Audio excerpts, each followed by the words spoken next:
ناظرین آداب، آپ دیکھ رہے ہیں دا ٹائمز نیشن میں ہوں اطہر کاظمی۔ جنگ بندی کے بارے میں بہت ساری میڈیا رپورٹس آ رہی ہیں، لیکن جنگ بندی کا اصول یہ ہے کہ دونوں طرف سے سیز فائر کیا جائے اور معصوموں پر جو تشدد ہو رہا ہے اس کو ختم کیا جائے۔ ہم تو اس کو حزب اللہ کی فتح مانتے ہیں، کیونکہ وہی اسرائیل جیسے دعویٰ کیا تھا کہ ہم بالکل حزب اللہ کو ختم کر دیں گے، فنا کر دیں گے، نابود کر دیں گے، لیکن وہ خود ہی نابودی کے دہانے پر آ گیا اور اس کو مجبوراً جو ہے جنگ بندی کرنا پڑی۔ تو یہ جنگ بندی جو ہے ظاہر ہے کہ سب سے اس پہ خراب بات میڈیا کی یہ رہی ہے اور پورے ورلڈ میڈیا کی کہ وہ حزب اللہ کو آتنکوادی کہتے رہے، جبکہ کبھی بھی حزب اللہ کی طرف سے کسی بھی پبلک کے فرد کو نہیں مارا گیا، کبھی کسی بے گناہ پر انہیں بمباری نہیں کی، کوئی ان کا ایک میزائل کسی شہری علاقے پر نہیں گرا، بلکہ صرف اور صرف جو فوجی اڈے تھے ان کے اوپر حملہ کیا، اور اسرائیل عوام کو پبلک کو مار رہا تھا۔ تو ڈیفینیشن آتنکواد کی یہی ہے کہ جو بے گناہ پبلک کو مارے وہ ہے آتنکوادی۔ تو اب معاملہ الٹا کہ حزب اللہ کہ جو فوجیوں پر حملہ کرے تو اس کو آتنکوادی کہا جاتا ہے، اور وہ اسرائیل کہ جو صرف پبلک کو مار رہا تھا اس کو کہا جاتا ہے وہ مظلوم ہے، وہ اپنا ڈیفینس کر رہا ہے۔ تو یہ بہت بڑی ناانصافی دنیا کی، بہت بڑی، یہ بھی بہت بڑا ہے، یہ خود آتنکواد ہے، یہ تو اس کا یہ جرنلزم کا آتنکواد ہے، یہ تو پترکاری کا آتنکواد ہے کہ آپ آتنکوادی کو جو ہے وہ آپ مظلوم کہہ رہے ہیں اور مظلوموں کو آتنکوادی کہہ رہے ہیں۔ رہبر نے جیسا کہا ہے کہ نیتن پر خالی انٹرنیشنل کورٹ پر مقدمہ نہیں چلانا چاہیے بلکہ اس کو پھانسی دینا چاہیے۔ بالکل، وہ قاتل ہے، وہ بھی قاتل ہے اور بائیڈن بھی قاتل ہے، یہ دونوں قاتل ہیں اور مظلوموں کے قاتل ہیں اور لاکھوں لوگوں کے قاتل ہیں۔ ان کا اسلحہ اگر نہ جاتا وہاں پر، ان کی مدد نہ ہوتی تو نیتن یاہو اس لائق نہ ہوتا کہ اس جنگ کو آگے بڑھا سکے۔ لہٰذا جو کچھ بھی جنگ ہوئی ہے اور جتنے بھی قتل ہوئے ہیں اور جتنے بھی مظلوم مارے گئے ہیں، شہید ہوئے ہیں، اس میں پورا ہاتھ جو ہے وہ بائیڈن کا بھی ہے، اور اصل مجرم جو ہے وہ نیتن یاہو ہے۔ بالکل اس کو انٹرنیشنل کورٹ میں مقدمہ چلا کے اس کے اوپر اس کو پھانسی دینا چاہیے، اس کو ہی نہیں بلکہ اور جو فوجی جرنلز ہیں کہ جنہوں نے بے گناہوں کو پر حملے کیے ان کو بھی پھانسی کی سزا ملنا چاہیے۔ اب تو سوال یہ ہے کہ کیا اسرائیل اپنے اہداف کے معاملے میں ناکام رہا ہے جنگ بندی کے ذریعے؟ بالکل اس کی ناکامی کی بالکل واضح نشانی یہ ہے کہ جیسے یہ اعلان کیا تھا کہ بغیر حزب اللہ کو ختم کیا ہم واپس نہیں آئیں گے، اس سے پہلے بھی اعلان کر چکا تھا اور بھاگا تھا۔ وہ زمینی لڑائی نہیں لڑ سکتے کیونکہ ان کے سپاہی صرف اور صرف بچوں کو مار سکتے ہیں، عورتوں کو مار سکتے ہیں،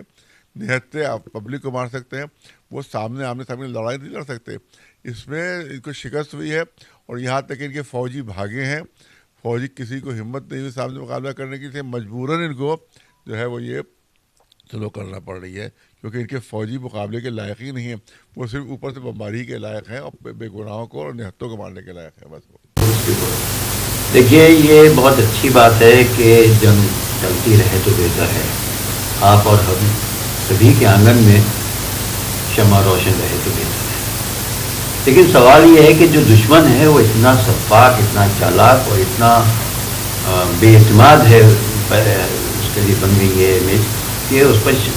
یقین کرنا ذرا مشکل ہے۔ لیکن کیونکہ اب اعلان ہوا ہے 60 دن کا، لیکن اس 60 دن سے پہلے اس نے جس وقت 4 بجے صبح ہونے والی تھی اور یہ سیز فائر یا ٹروس کا جو اعلان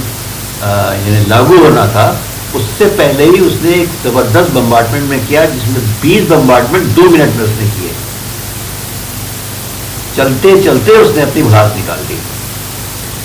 کیا یہ ٹروس جو ہے قائم رہے گا یا یہ دھوکہ بیچ میں ہو جائے گا، یہ غور کرنے کی بات ہے۔ یہ بات صحیح ہے کہ حماس نہیں جو کر سکا وہ حزب اللہ نے کر دیا، اور حزب اللہ نے کی طاقت سے نیتن یاہو پریشان ہوا۔ قدرتی طور سے بھی ظالم کے ساتھ یہی حرکتیں ہوتی ہیں، یہی باتیں آتی ہیں کہ کسی بھی طرح سے ظلم جو ہے اس کا سدباب ہوتا ہے گا، اور چونکہ اب وہ اپنے گھر میں بھی گھر گیا ہے اور بڑے مظاہرے شروع ہو گئے اس کے خلاف،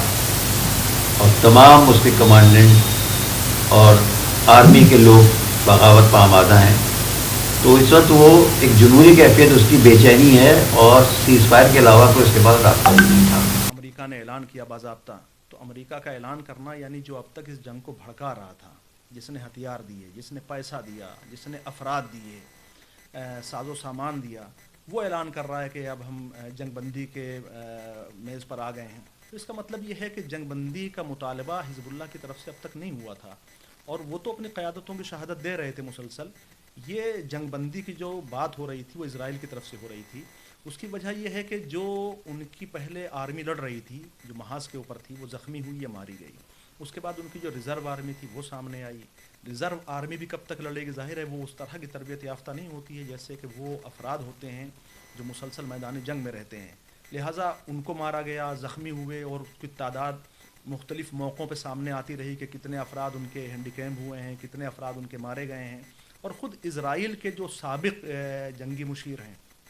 اور جو اسرائیل کے اندر سے بیانات آئے ہیں حکومتی سطح پہ، یا وہ لوگ جو اپوزیشن میں ہیں یا لوگ جو ریٹائر ہو چکے ہیں، ان لوگوں کے، آرمی کے لوگ، حکومت کے لوگ اور دیگر لوگ، انہوں نے نتن یاہو پر سخت تنقید کی ہے اور یہ کہا ہے کہ آپ کن شرائط پر جنگ بندی میں آئیں، آپ نے کیوں جنگ بندی قبول کی ہے؟ اس کا مطلب آپ شکست تسلیم کر رہے ہیں. دوسری بات یہ ہے کہ خطے میں جو صورتحال پہلے اسرائیل نے پیدا کی تھی اور پھر جن اہداف کی نشاندہی کی کہ ہمیں وہ حاصل کرنے ہیں، ان اہداف کو حاصل کرنے میں وہ پوری طرح ناکام رہے. دوسرے اس میں بڑا کردار ادا کیا ہے ان طاقتوں نے کہ جو حزب اللہ اور حماس کے ساتھ کھڑی ہوئی تھیں. سب سے بڑا کردار ادا کیا ہے، یعنی جو جنگ بندی پر مجبور ہوئے ہیں، یہاں تک آنے میں ان کے ہتھیار ختم ہوئے، افراد کی طاقت ان کی ختم ہو گئی، ان کے پاس دفاعی نظام جو ان کا تھا وہ پوری طرح سے جو ہے وہ شکست کھا گیا. وہ ہے بحر احمر میں، یعنی جو ریڈ سی ہے اس میں جو حوثی موجود ہیں، انہوں نے بڑا کردار ادا کیا ہے اور ان کی قربانیوں کو بھلایا نہیں جا سکتا ہے. پھر ایران نے جس طرح حملے کیے دو ان کے اوپر، اور مسلسل اس نے مقاومتی محاذ کی مدد کی اور اعلان کرتے رہے کہ ہم آپ کے ساتھ ہیں، اور اخلاقی طور پہ بھی ان کی مدد کی ہے. اب ہتھیاروں کے لیے تو خود دنیا اعلان کر رہی ہے. تو یہ مجبور کر دیا انہوں نے اسرائیل کو مذاکرات کی میز پر آنے کے لیے، اور یہ ان کی بڑی کامیابی ہے. سر اگر یہ دیکھا جائے کہ جس طرح سے جنگ بندی کی جو کوشش ہوئی ہے اور اس کے اوپر 60 دنوں کا ایک پیرامیٹر دیا ہے کہ 60 دنوں تک جو ہے وہ دونوں اسرائیل اور لبنان جنگ بندی کا جو ہے وہ معاہدے کا پاسداری کریں گے. اسی طرح سے اب یہ بھی خبر نکل کے آ رہی ہے کہ فلسطین اور اسرائیل کے بیچ بھی جنگ بندی کی کوششیں جاری ہیں. اس کے بارے میں کیا؟ دیکھیے، حماس نے خود بھی اعلان کیا ہے کہ جنگ بندی کا استقبال انہوں نے کیا ہے جو حزب اللہ اور اسرائیل کے درمیان جو معاہدہ ہوا ہے، اور انہوں نے یہ بھی کہا ہے کہ ہم جنگ بندی کے لیے تیار ہیں. اس سے پہلے بھی حماس کہتا رہا ہے کہ ہم جنگ بندی پہ آمادہ ہیں، لیکن امریکہ اور اسرائیل کو یہ گمان تھا کہ اگر وہ جنگ بندی پہ آ جاتے ہیں تو جو ان کے لوگ یرغمال بنائے ہوئے ہیں جو ان کے پاس ہیں، شاید ان کا ملنا مشکل ہو جائے. اس کو ہم لوگ سواگت کرتے ہیں اور وہ سواگت کرنا چاہیے، کیونکہ جنگ جو ہے وہ ٹھیک نہیں ہے. اور دوسرے مجھے یہ لگتا ہے کہ چناؤ سے پہلے ٹرمپ نے کہہ دیا تھا کہ جب میں آؤں گا تو دونوں جنگ بند کروا دوں گا، ادھر یوکرین اور رشیا کی بھی اور ادھر جو ہو رہا ہے اس کو بھی بند کرا دوں گا. تو بائیڈن صاحب نے وہ جو ون آف منشپ ہوتی ہے کہ جاتے جاتے میں اس بات کا کریڈٹ لے ہوں کہ میں جنگ کو بند کروا رہا ہوں. اچھا آپ دیکھیں کہ پوری دنیا میں اور ان کے اپنے ملک میں نیتانیاہو کی جو حالات ہو گئے تھے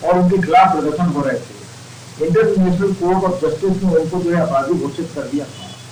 تو اس ماحول میں وہ بھی جب چاروں طرف سے گھرے ہوئے تھے اور امریکہ کا پریشر بھی تھا تو ان کے پاس بھی کوئی چارہ نہیں تھا کہ وہ اس سیز فائر کے لیے مان جائیں، کیونکہ ان کو اپنے ہی بچانے ہوتا نا کہ بھائی ناک اوپر چل رہی ہے تو اس کو ٹھیک کرنے کے لیے ضروری ہے. تو اپنے بچانے کے لیے انہوں نے جو ہے اس طرح کا سمجھوتا کیا ہے اور سمجھوتا بہت بہتر ہے. اور جیسا میں نے پہلے بھی کہا وہ جنگ کوئی سولوشن نہیں ہوتا. عام افراد لوگ مارے جاتے ہیں، گھر تباہ ہو جاتے ہیں، پورا ملک تباہ ہو جاتا ہے، پوری نسل تباہ ہو جاتی ہے. تو جنگ سے جتنا دور رہے اتنا زیادہ بہتر ہے. اکراس دا ٹیبل بیٹھ کے بات چیت کرنی چاہیے. اور یہ اسرائیل کے جو پرائم منسٹر نیتانیاہو جو جس طریقے سے مطلب گھرے ہوئے تھے چاروں طرف سے، تو ان کے پاس بھی کوئی چارہ نہیں تھا، اسی لیے انہوں نے یہ سمجھوتا کیا. اظہر کاظمی کی یہ خاص report, the times nation, Lucknow.